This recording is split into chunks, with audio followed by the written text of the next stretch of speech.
Esta é uma reprodução da espada dos Cavaleiros Templários. Esses cavaleiros trazem em torno de si todo um universo mítico, por que não dizer assim?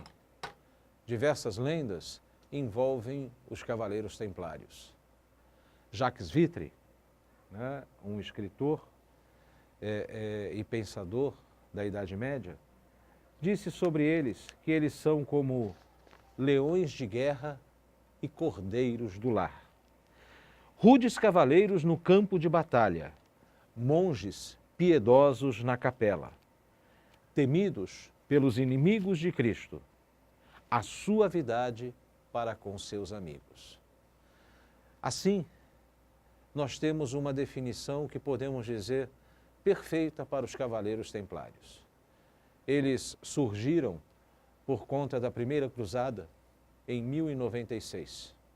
Porém, só um pouco mais tarde, eles foram reconhecidos, então, pela Igreja Católica. E mais do que reconhecidos pela Igreja Católica, nós temos que eles foram apoiados, né, por Bernardo de Claraval, o grande reformador, né, Bernardo de Claraval, o reformador, né, dos beneditinos. Também esses cavaleiros templários se fizeram marcantes porque, na verdade, eram monges e soldados ao mesmo tempo.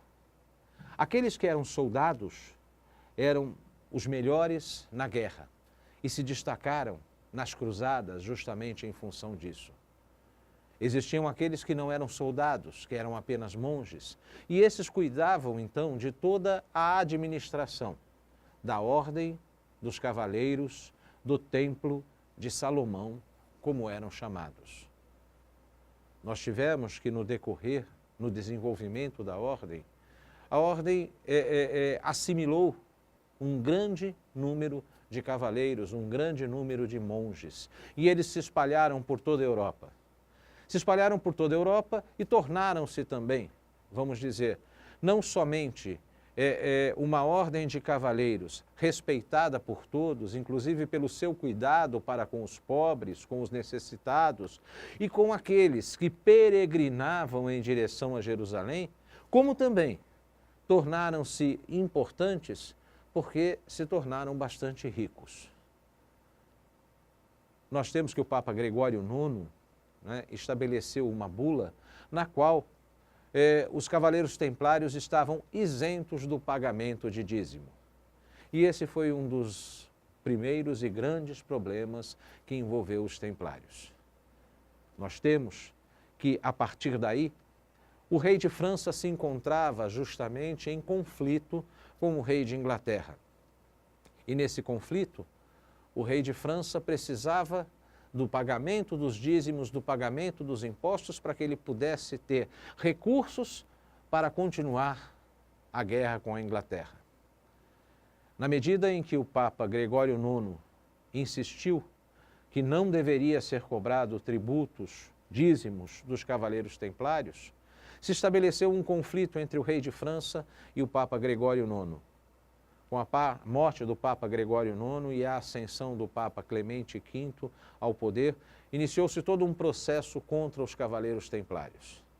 E nesse processo, os templários foram acusados de práticas satânicas, né? E entre essas práticas satânicas, o culto a Baphomet. Os templários foram acusados de homossexualidade, foram acusados de romper o seu celibato, e uma série de falsas acusações. Em 1212, nós temos então que ocorreu um grande auto de fé em Paris. O Papa Clemente V tinha retirado todos os bens da ordem na França e tinha passado todos esses bens para os cavaleiros hospedários. E a partir daí, nós temos então que Jacques de Molay, ou de Molay, como vocês quiserem, né, e outros cavaleiros templários, centenas deles, foram torturados, perseguidos, né, e mortos na fogueira.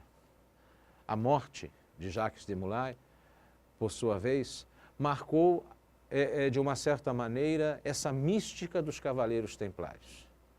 Né? Esse mistério que passou a envolver os Cavaleiros Templários. O que a maior parte das pessoas não sabem é que o próprio Papa Clemente V, pouco antes da execução dos Templários na França, perdoou os Templários, porque verificou que no processo que foi desenvolvido contra eles não havia nenhum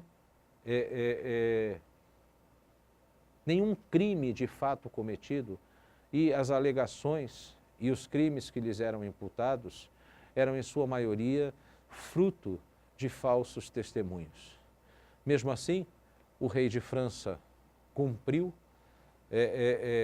as determinações anteriores e executou os Templários. Esse documento, conhecido como Pergaminho de Chinon, ficou esquecido durante séculos. E depois foi descoberto na Biblioteca do Vaticano, nos arquivos secretos do Vaticano, por uma historiadora italiana chamada Barbara Frali.